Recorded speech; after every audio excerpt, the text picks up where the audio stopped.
If your boat is less than 65 feet in length, you're not required to have a VHF FM marine radio on board. I would argue that they be on board every boat regardless of the distance you travel from shore. For starters, it's an instant source of marine weather. Just punch the WX button and out it comes. Better radios will have a weather alert feature. When NOAA, the National Oceanographic and Atmospheric Administration, issues a special weather warning, the unit beeps and then switches over automatically to the weather channel. Very handy. Need more reasons to get a marine radio? How about, while the Coast Guard won't ignore cell phone calls, the marine radio is the only method approved for contacting them. Besides, not many boats carry a phone book to look up the Coast Guard's phone number with. Oh, I know. You're a prepared captain and program the Coast Guard's phone number into your cell phone. But will you know the number of that boat that's only a mile away that can render assistance? Clearly, you'll be in a much safer position by depressing the microphone button and calling for help than you would be trying to make a phone call. And often, the radio will be the only means available, as cell phone towers aren't usually placed too far from shore. Besides, marine radios are so inexpensive nowadays that there's just no reason not to have at least one on board. The FCC no longer requires recreational vessels to have station licenses either, unless they're over 65 feet in length, nor do they require it of the operators. They do, however, require that you exercise the procedures and courtesies of the FCC regulations to avoid penalties. Listen before you transmit. Don't transmit over another vessel's transmissions. Use proper terminology and skip the profanity. Here's the proper method for calling your friend on his boat. Select Channel 9, the boater calling frequency. Call the name of his boat 3 times. Boat A, Boat A, Boat A, this is Boat B, Channel 9. Boat B, this is Boat A, switch to Channel 6A. Now, the reason you switch channels right away is because you cannot carry on a conversation on a calling frequency. Switch to a working frequency when contact is made. So we then select Channel 68 and make contact again. Boat A, this is Boat B. Boat B, this is Boat A. How's it going over there? You can also call an unknown boat, perhaps to warn them of hazards. This is Boat A, 2 miles off Mitchell's Ledge, calling the northbound white powerboat approaching the shoal. They also come in very handy for avoiding collisions. Northbound black-hulled freighter, 2 miles off Marion's Point. This is the 30-foot cruiser approaching from your starboard bow. This is one of my favorites. You see, there's always an officer maintaining a watch at the helm, and he has no idea of your intentions, and calling to let him know what you're planning will make his day. You may not think so, but it will. I promise. If you do have a marine radio on board, you are required to maintain a watch on Channel 16, the distress and calling frequency. Alternatively, you may maintain a watch on Channel 9, the boater calling frequency. Those are the 2 main channels every boater should be aware of. Most modern radios will actually allow you to scan the 2 channels simultaneously. Here is a brief breakdown of some of the channels you should familiarize yourself with. A complete list is included with your course for you to print out. Channel 6, Intership Safety. This is used for ship-to-ship safety messages like when you're taking another boat in tow or rendering assistance. Channel 9, for boater calling. This was designed to relieve congestion on Channel 16, the distress and calling frequency. You can call another boat on this frequency, Channel 9, and then switch to another after making contact. This one's only for calling, not chatting. Channel 13 is for navigation and safety. This will be used at docks, locks, and bridges, and also by vessels maneuvering in port for messages about ship navigation, such as passing or crossing agreements. Your message should be short, and your radio should be switched to low power, 1 watt. Channel 67 is basically the same as Channel 13, but it's used between vessels only, not for, say, between a boat and a drawbridge or a lock tender. Channel 16, the International Distress and Calling Frequency. This is the channel to use when calling for help. Boats with a radio on board are required to maintain a watch on this frequency, and the Coast Guard will also be at the other end of the microphone, ready when you need them.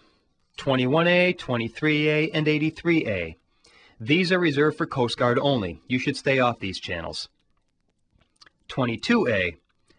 Urgent marine information will be announced on Channel 16, and to get this information, you are instructed to turn to Channel 22A.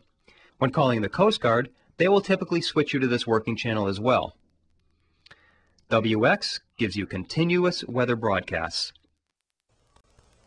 Both dash-mounted and higher-end handheld radios have some new technology that makes getting one of these things even more of a no-brainer. Let's talk about some of them for a minute. FRS, or Family Radio Service, is for talking between family members or between groups. If your radio comes ready to handle these channels, you can use it to talk to those handhelds that you get at Radio Shack or some of the wholesale stores. You see people with them at theme parks all the time. For us boaters, they're great for communications between the pilot house and the person at the anchor, the people coming back from shopping and the boat on the mooring, or any number of reasons where your conversations are not going to be of a marine nature and will be at close range. Very handy. DSC, or Digital Selective Calling, is a new technology that allows you to call someone and have your position transmitted to the person's GPS, or Global Positioning System, at the same time. It requires two things for this to work, other than a DSC-capable radio, of course. The first is a Maritime Mobile Service Identity Number, or MMSI.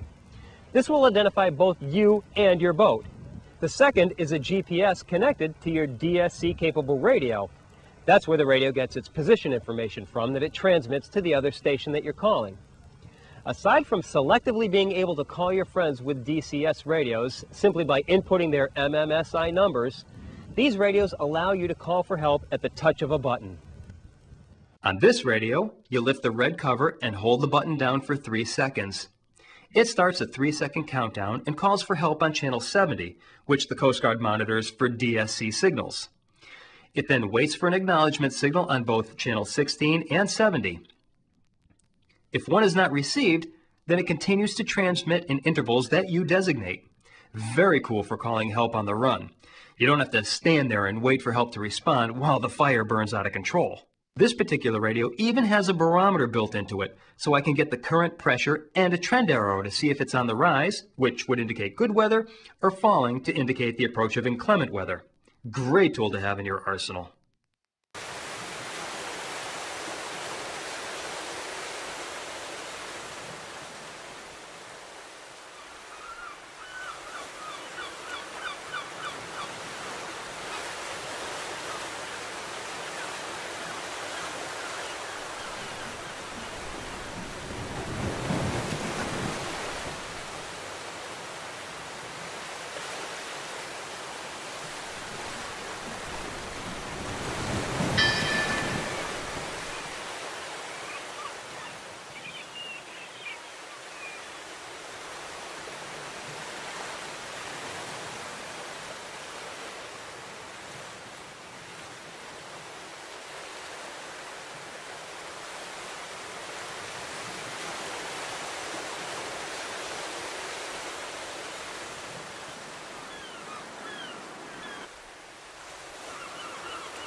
No matter where you are or where you're going, your first view of anything from your boat will probably be from far away. A good set of 7x50 binoculars is a must for every boater. So what do we mean when we refer to binoculars as 7x50? Well, 7 is the magnification factor. That is to say, images are magnified 7 times, and 50 is the diameter of the forward lens in millimeters. 7 is the recommended magnification factor, as it will cause fewer disturbances when bouncing around on the water. Smaller magnification just doesn't seem to be enough to bring faraway objects into view, and higher magnification gets much too bouncy for use on boats unless you're using binoculars with built-in stabilization, and they're much too costly for the average boater. The 50mm forward lens lets in enough light to make it possible to view objects on all but the darkest nights. You'll also notice that on most binoculars, only one eyepiece is adjustable. That usually causes some confusion, so let's talk about how it works. First, close the eye that looks through the adjustable lens, and while looking with only the other eye, adjust the center focus. Once you bring the image into focus, close that eye and open the one that has the adjustment, and use it to bring your second eye into focus. Now open both, and voila! A perfectly clear image, even when one eye focus is better or weaker than the other. You might want to take a look at the setting now so that you can get it back to there easily when someone messes with it. They always do. Can you believe there are people that go offshore without a compass? I can't. Anytime you go offshore and suddenly visibility closes in, you're totally stuck without a compass. Every time you go offshore, you need to have your current heading in mind and the reciprocal of it so that you can get back home. Always. Your compass will never fail you, will never get blindsided by fog, will never let you down. Not having a compass is the next worst thing to not having a life jacket.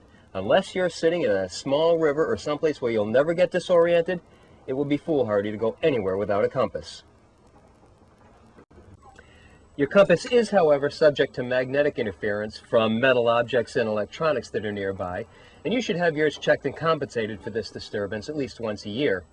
Also, if you live in the northern climates, and you lay your boat up for the winter, you should make sure that you take your compass out of the boat and put it into a warmer environment. While the oil in the compass won't freeze, it will contract, and that will leave you with an air bubble in the top of the compass that'll be there for the life of the compass unless you have it refilled, which no one ever does. Don't leave home without at least one flashlight. Even if you only use your boat in the daytime, be prepared for getting stuck into the night. And what if you need to make repairs in the dark confines of your engine compartment? Whether you choose a big or a little flashlight, make sure it's watertight. As far as a first aid kit goes, this can be stored inside your survival kit or carried as a supplement. It should contain at least the following: sunscreen, Dramamine, an ample supply of bandages, burn ointment, first aid tape, 4 gauze compresses, 1 elastic bandage, round tip scissors, 2 triangular bandages, and antibiotic ointment. Here are some essential items that no smart boater should be without. Never underestimate the reflective power of the water when running a boat. Running a course into the sun will have you staring at its reflection for hours at a time, and that can be very damaging to your eyes. Always have a good pair of sunglasses on hand anytime you operate in the daytime. And by good pair, I'm not talking about the $2.99 ones that you get at the gift shop. Get a good set of polarized lenses and maybe even a neck lanyard to keep them from falling overboard. As I said earlier, shade is a valuable commodity on board, and for that reason, a good wide-brimmed hat is also a boater essential. Mine comes from a company called Dorfman Pacific, and it has some very interesting features that make it my best friend. First, it's got a mesh top so it keeps me nice and cool. Second, it's made of a material called solar weave that gives this Irish boy a minimum of 30 SPF UV protection. Finally, it's made out of cotton so it's lightweight and very comfortable. I rarely leave the dock without it. Plus, whenever I put it on, it makes me look just like Indiana Jones. Doesn't it? Guys? What? You never can tell when you'll need more lines, so have them just in case. They're also good to have as backup for when the primary ones start to chafe and pull apart. Fenders are the things that hang over the side of the boat to protect it from brushing up against the dock. They come in all shapes and sizes, so how do you decide which one is right for your boat? Well, before we get into what's right, let's discuss what's wrong. Those stupid ornamental ones that look like mermaids or naked women. They make both you and the boat look ridiculous and do little to protect your boat, which is supposed to be their main job. Buy your fenders for function, not looks. Now for what's right. A typical rule of thumb for what size to buy, write this down, at least 1 inch of diameter for every 3 feet of boat.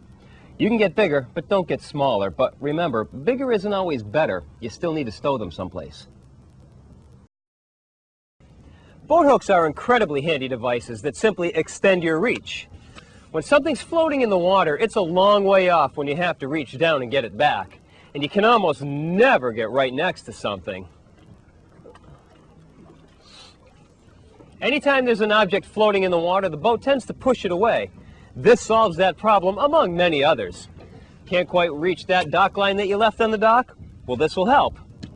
Need to extend your reach to put a line on a piling? No problem. The list just goes on and on. Your best bet is to get a collapsible one for easy storage. You can have it somewhere near the cockpit for easy access. You can get 5-gallon buckets anywhere, and you won't believe how useful these simple things are around the boat. Don't be afraid to get extras, they're stackable. They are great for throwing junk into. You can go to the hardware store and get an insert for making it into a neat tool carrier. A piece of line secured to the handle with the bowline that we taught you earlier makes a great washdown tool, and the same setup also makes a great sea anchor, which we'll get into later. It's the perfect size to use as an emergency bailer. I mean, I could go on all day about how versatile these stupid things are. Just make sure it's on your list of things to have on board.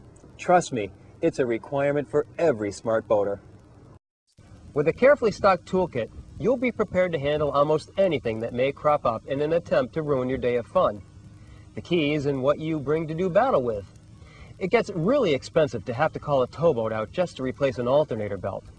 And while you aren't expected to be a mechanic, your passengers deserve to know that they won't be stuck because of a minor glitch in the works. Your toolkit should have, at a minimum, duct tape. You can fix just about anything with this, even make an emergency alternator belt. Of course, you're going to need a utility knife. Flashlight's always a great thing to have. Assorted screwdrivers. I like the kind that can come apart and go back together again. WD-40. This stuff is great for loosening corroded parts, and it also makes a great protector against corrosion, and it's an excellent source of lubrication. A hammer, just in case the WD-40 isn't enough to persuade things to come apart. Adjustable wrenches, one large, one smaller. Vice grips, makes both a vise and an adjustable wrench in one versatile tool. Electrical tools, it should include a crimping tool, connectors, electrical tape, and heat shrink tubing. And don't forget to bring matches to deal with the heat shrink tubing. A mirror on a stick. The bilge is so adept at capturing anything that gets dropped in a boat that this may be the only thing that will allow you to see it again. A magnet on a stick, because seeing something in the bilge isn't going to bring it to you. This may be all that does the trick. A multi-tool. If you're not wearing one of these on your belt, keep it in a drink holder or at the helm. At least have it in your toolbox. It solves almost all your problems. You should also have some spare bulbs in your toolkit. Make sure that they're enough to fit every light that you have on board, the cabin lights, the running lights. You'll also want to have some spare belts on board. Make sure they're the right size for your boat. Needle nose pliers are great for holding on to the small parts. Set of Allen wrenches, because some sadist invented socket head screws. A socket wrench and sockets. Doesn't have to be a huge kit, but a nice, adequately sized one that has a full range of sockets to fit every nut and bolt on your engine. And don't forget the spark plug socket too. Extra screwdrivers. You should have one long Phillips and one long slot head. Also add a hacksaw. Why a hacksaw? Have you ever tried removing fouled line from around a propeller? The hacksaw may be all that will do it. If you do go into the water to saw a line off of a prop shaft, be smart and tape a towel around your head in order to protect it from getting hit by the boat. When it bobs up and down, it can be very painful. I guarantee that it will land on your head. Use the duct tape to keep it in place. And by the way, if you ever do go into the water, take the key out of the ignition to prevent some well-meaning but misdirected engine starts from happening while you're in the water. Let's continue. You'll also want to get a dive mask. Have you ever tried removing a fouled line from around a propeller? Bring a sewing kit. More than one person has ripped their shorts while out on the water, and a change of clothes is a long way off. A wire hanger. For what? For lots. Twist it into any shape, it will hold just about anything still. I could use this to clear out a blocked hose. It makes a temporary cotter pin replacement. It can grab something that you dropped down on the bottom of the bilge, and it gets you back in the car when you've locked the keys inside. I always keep 6 or 8 6-foot lengths of small 1/8 or 3/16 light line stuffed somewhere near the helm in a spare drink holder for lashing things down when the going gets rough. There just always seems to be something that works loose or starts to go flying, like when a snap pulls off the corner of the canopy, and these little beauties will solve more problems than you can imagine. Try it yourself and see if you don't agree. I can't believe anyone would ever step on a boat without a knife either in their pocket, on their belt, or within immediate reach at the helm. I'm serious, especially you sailboaters. The amount of times that a simple knife will save your bacon simply cannot be measured against the benefit of not having one. Even if you have to cut your way out of trouble once in your life, you'll be glad that you have it. But you'll need it more than once, I promise.